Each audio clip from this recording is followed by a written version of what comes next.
You how to put any part here and inspect it, and what you will see on the screen is a typical socket metrology application.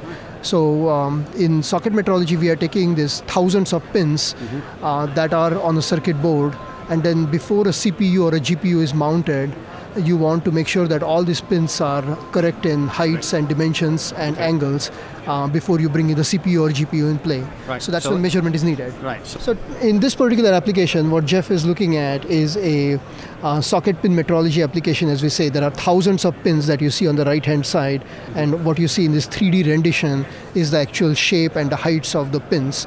These are pins that are metallic pins that are ultimately going to make contact with the solder bumps on a CPU or GPU. Right. So typically today, every CPU or GPU is mounted in any system with these sockets, and you want to do that so you don't waste a CPU or GPU because of some passive component of low value. Right. CPUs or GPUs are much more expensive. So you must make sure that the pin's in correctly so that you get the right contact and conductivity and everything else. Yeah, so you want to ensure that all of these thousands of pins are accurate before you bring in the CPU or GPU in play. So normally today what is being done is a CMM type operation where they are doing sampling of the pins.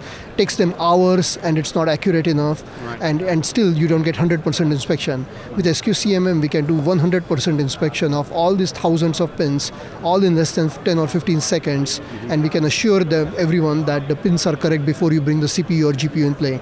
So what Jeff is doing here is taking a look at a few pins here, and you can see the ones with the red heights are obviously off scale, and those are the bad pins, and the ones that the shape look good and they are not the red, they are the good pins. So you can very quickly inspect it and measure it and know which pins are good, which pins are not good, and if they are not good, why they are not good. And that's what we are doing essentially with the measurement approach right now. Excellent. Okay, so there we go. The first real 3D metrology inline CMM.